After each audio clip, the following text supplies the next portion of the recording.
2025 está chegando e com ele o início de novos governos nos municípios. A primeira missão dos futuros prefeitos, com certeza, é conhecer o orçamento das prefeituras.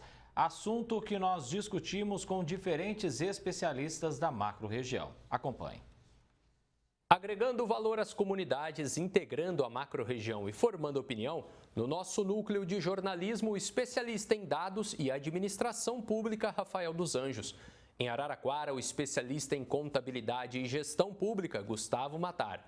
E em Franca, representando o Observatório Social, William Caran. Rafa, começando contigo aqui em Ribeirão Preto. Nós ouvimos essa semana o Gabinete de Transição de Governo apontando uma dívida de 2 bilhões de reais, algo que o prefeito Duarte Nogueira já se apressou em desmentir e dizer que está entregando a prefeitura com superávit. A gente sabe que durante esses 8 anos, o Nogueira se empenhou bastante em empréstimos. Na sua visão, que tipo de prefeitura e que tipo de orçamento o Ricardo Silva herda? Boa tarde, Felipe. Boa tarde a todos que nos assistem aqui pelo Jornal da Clube. Olha, Felipe, o que a gente tem é uma situação que demanda uma atenção especial e um cuidado especial da equipe de transição que está assumindo o governo. A gente tem no poder público o princípio da continuidade e é muito importante nesse começo de gestão, que se atente tudo como vai ser pega a prefeitura, como que estão os dados, se eles estão consistentes, se não estão consistentes. Não é só uma questão de orçamento, porque o orçamento no Brasil, ele autoriza o poder público a gastar o recurso em determinadas finalidades, mas sim a questão financeira. A gente sabe que teve muitos empréstimos que tiveram carência aí, mas que uma hora essa conta vai chegar. Então é muito importante, inclusive, que o poder público, o Ricardo, até contrate uma equipe especializada para se analisar essa questão, justamente para poder ter isenção, ter tranquilidade, para poder apurar realmente o que está acontecendo com o caixa da Prefeitura de Ribeirão Preto e não depender apenas da opinião de quem está na gestão atual e ser mais uma opinião técnica qualificada que possa analisar com tranquilidade esses números e realmente passar informação adequada para o prefeito municipal eleito. Porque desde que o mundo é mundo, Felipe, informação, quem tem informação tem poder de tomar as melhores decisões. E ter informação na mão é fundamental, principalmente nesse início de governo e nesses primeiros 100 dias de gestão, que precisa ser dado a guinada que o povo que votou, que elegeu o prefeito, espera. Então, é bom já chegar e mostrar para que veio. Rafael, só para a gente ter uma base aqui, o próprio telespectador saber, o Ricardo Silva, ele herda uma prefeitura já com bastante contratos fechados. A gente sabe, por exemplo, que tem agora dos semáforos inteligentes, uma licitação na casa de 34 milhões de reais. Nesse primeiro ano, ele vai poder fazer mudanças ou ele só tem que seguir aquilo que o Duarte Nogueira deixar? Não, Felipe, ele pode fazer essas mudanças, só que o que ele precisa? Ele precisa de autorização da Câmara Municipal. No sistema brasileiro, na República, no Brasil, como que funciona? A Câmara Municipal precisa autorizar, porque ele é o poder que emana do povo. Então, a Câmara autoriza o Poder Executivo a fazer os determinados gastos. Lógico, quem fez o orçamento do ano que vem foi o prefeito atual, o Duarte Nogueira, que enviou para a Câmara, que autorizou aqueles gastos. Pode alterar durante o ano? Pode, desde que tenha alteração legislativa. Então, ele vai ter que mandar para a Câmara isso. O que é importante? Ele se atentar, porque agora, nesse primeiro ano de governo dele, ele faz o orçamento para os próximos 3 anos de mandato, mais o primeiro ano da próxima gestão. Quanto mais assertivo ele for nesse orçamento, menos ele depende de ficar alterando isso ao longo do tempo. Então, quando ele fizer o PPA, o Plano Plurianual, é importante que ele já pense tudo que ele vai fazer ao longo do governo. Vai ter fatos novos que vão acontecer, ideias novas, sim, isso você pode ir corrigindo ano a ano. Mas esse planejamento, ele não é apenas importante, ele é fundamental. Professor Gustavo, Araraquara tem também essa situação de alternância, né? A gente deixa Edinho Silva e vai para o doutor Lapena O Edinho Silva é uma figura emblemática de Araraquara. O grupo político do Edinho Silva também está sendo trocado junto com a figura dele. Que tipo de orçamento a sociedade deve esperar? Ou melhor, que tipo de atenção a sociedade deve ter para o orçamento? Olha, é uma situação realmente que a gente não consegue prever tanto, né? Como que vai ser essa transição. Toda transição é difícil, mesmo quando é do mesmo grupo político, a gente tem um substituto entrando, existe um período que o novo gestor ele vai se inteirar do funcionamento aí da máquina pública e fazer as alterações para deixar mais no estilo de gestão dele, né? Essas alterações não podem ser bruscas, principalmente no começo, né? Programas que já vêm em andamento, pessoas que estão sendo atendidas, né? O PT aqui ele é famoso pelos projetos sociais, então existe já uma demanda que provavelmente será seguida, né? Será atendida até o cumprimento desses contratos, desses convênios, e aí nas renovações que vai ter essa negociação para ver o que vai ficar, o que vai mudar, o que vai ser cortado, né? Então, uma recomendação, se eu puder dar para os novos gestores, é não chegar cortando tudo, mudando tudo, alterando tudo, até para sentir esse orçamento. Também você não consegue mudar tanto alguns tipos de gastos, por exemplo, folha de pagamento ocupa uma grande parte ali do orçamento, que é obrigatória, né? Existe ali gastos previdenciários, muitas vezes, e outros gastos obrigatórios, então, muitas vezes também a margem de manobra para você poder até criar um investimento novo, fazer um programa novo é difícil nesses primeiros meses, né? Durante a época da campanha política, existem muitas promessas, mas a população tem que ficar ciente que o novo governante não consegue fazer alterações bruscas e drásticas sem que isso impacte na população atendida e na qualidade dos serviços ofertados ali, né? E aí a gente tem um orçamento aqui de 1 bilhão e 800 milhões, que é bem representativo, assim como de Ribeirão e de Franca, né? Então existe uma importância grande nisso.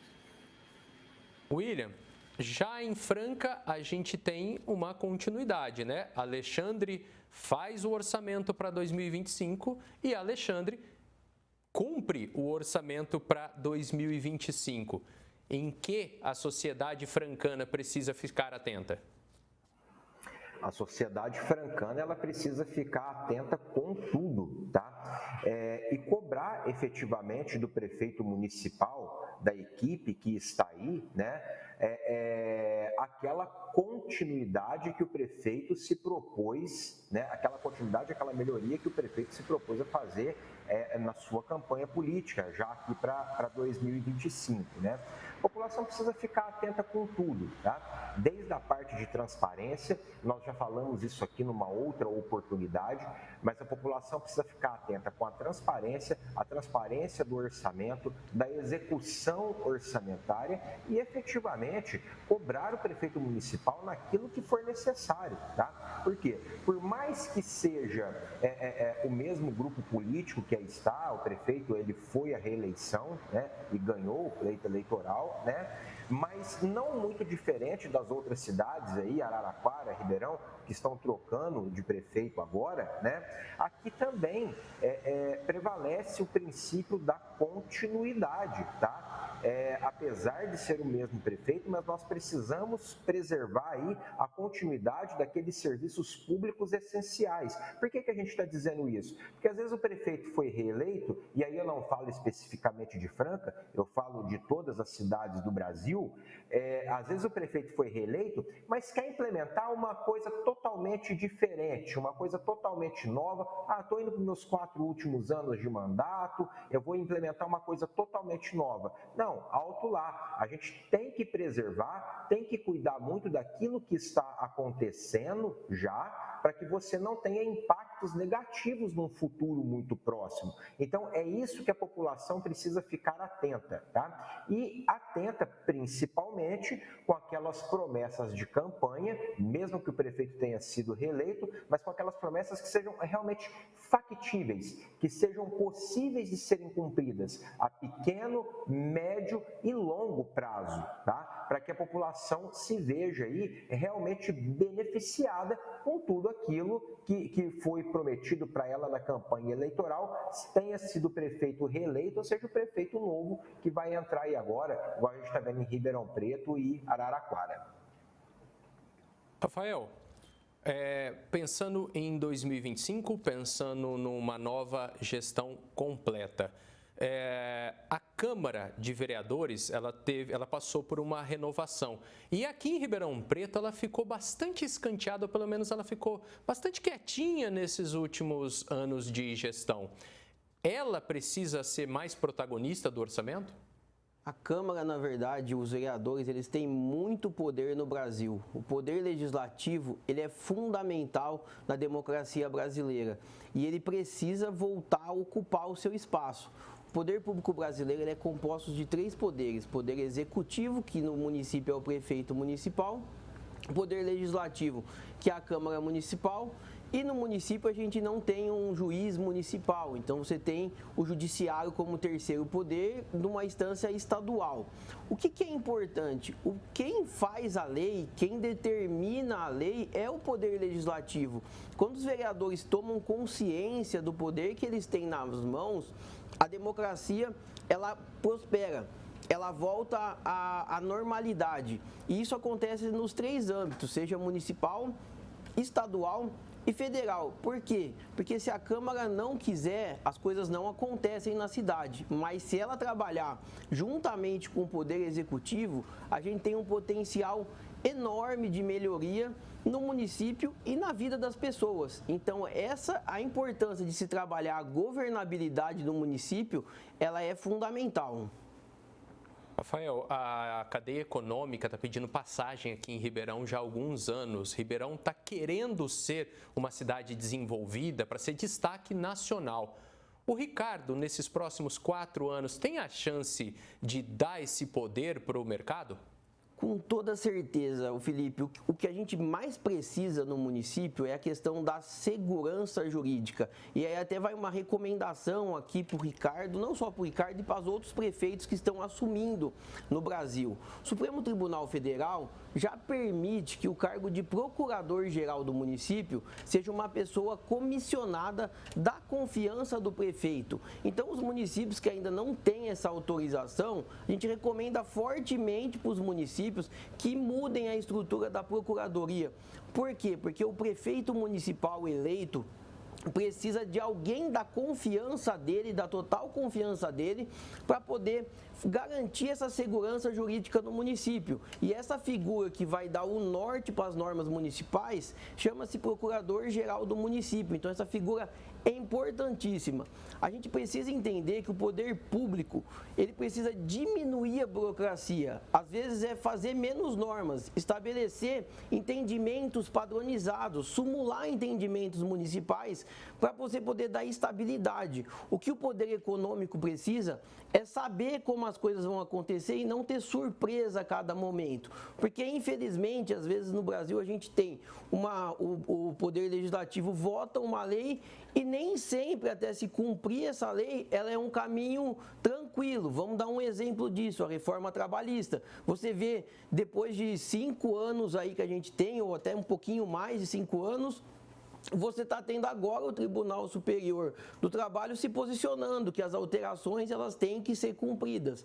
Ou seja, a segurança jurídica no município, a desburocratização, ela é fundamental para esse trabalho de melhoria econômica da cidade que Ribeirão tanto pede e que tem esse potencial. A gente já falou que Ribeirão ele antecipa o país, então a pujança econômica tanto do agronegócio como da saúde e de outras áreas de serviços, o prefeito atual o prefeito eleito tem uma oportunidade única de poder desenvolver todo esse potencial no município. Gustavo, orçamento é jogo político também.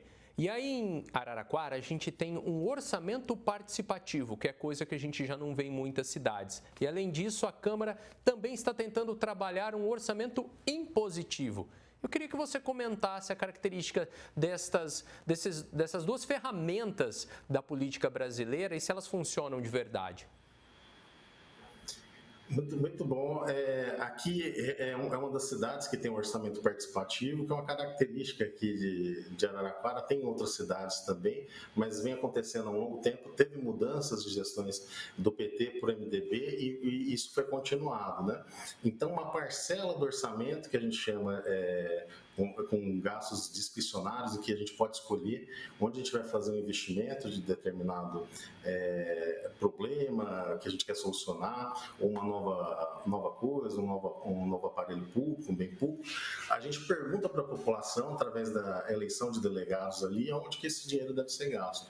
E isso é muito interessante. Não sobrepõe a função do vereador aí, do legislativo, que aí tem a questão do orçamento mais impositivo, que envolve, inclusive, algumas emendas parlamentares, ou, em alguns casos, quando não tem uma aprovação do orçamento pela Câmara, esse orçamento ele é mais direcionado, tá? Mas hoje ele está no Executivo com essa discussão, com essa negociação dentro desses campos, né? Então, vai gastar o dinheiro aonde, né? Como? E é muito bom esse tipo de discussão para a população, né? Igual o William de Franca disse mesmo, tá junto, ter conhecimento, ter controle disso e poder opinar, poder formar novas lideranças, né? E também, juntamente com o que o Rafael falou em relação ao desenvolvimento daqui, a gente tem que ter um desenvolvimento local, regional, envolvendo inovação principalmente, né?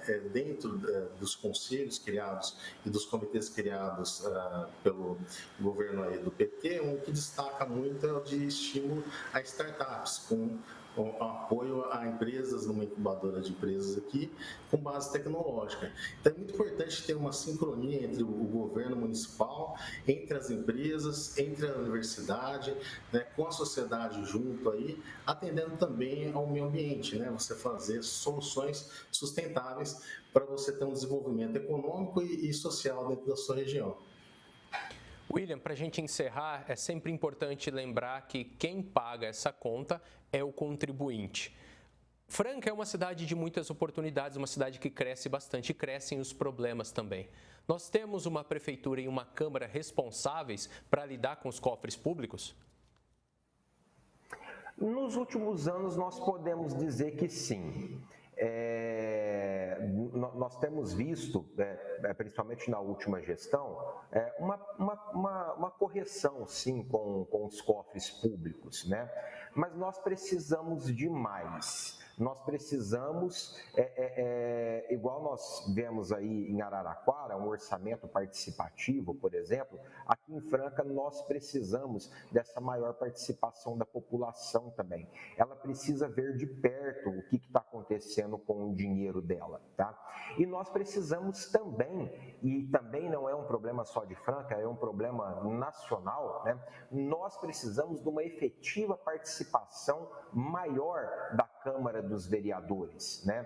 E quando nós dizemos participação da Câmara dos Vereadores, é colocando o dedo na ferida do Executivo mesmo e dizendo, olha, não é por aí, nós precisamos conversar a respeito disso, tá? Nós precisamos direcionar um pouco melhor essa verba, nós precisamos direcionar um pouco melhor aquela reforma, aquela construção e também tomar efetivas providências em relação ao Executivo quando isso não é cumprido. E isso, de uma forma geral, a gente vê muito pouco no nosso país, tá? O que a gente vê muda-se os governos, entra uma Câmara nova, daqui a pouco a gente começa a ver todo um alinhamento, e eu não estou falando de irregularidades, tá? Mas a gente acaba vendo um alinhamento com o Poder Executivo, porque é mais fácil governar dessa forma, e a gente acaba vendo, talvez como você mesmo colocou aí, em Ribeirão Preto, onde a Câmara ficou um tanto quanto mais de escanteio nos últimos anos, né? Então a gente precisa de vereadores que coloquem o dedo na ferida, que conversem de verdade com o Poder Executivo e que consigam implementar, né, modificações na cidade, trazer melhorias para a cidade, melhorar ainda mais a vida do cidadão, a vida do contribuinte, né? Não estamos aqui falando de criar picuinhas com o Poder Executivo, mas como diz um ex-presidente da OAB do Estado de São Paulo, Dr. Caio Augusto, né? A gente não pode estar tão perto a ponto de não poder tomar as providências efetivas quando elas forem necessárias, nem tão longe que a gente também não possa participar, contribuir de uma forma construtiva para a melhoria da localidade onde nós estamos inseridos. Participaram desta edição do Jornal da Clube, aqui em Ribeirão Preto, o especialista em dados e administração pública, Rafael dos Anjos. Em Araraquara, o especialista em contabilidade e gestão pública, Gustavo Matar. E em Franca, representando o Observatório Social, William Caran. A todos o nosso muito obrigado.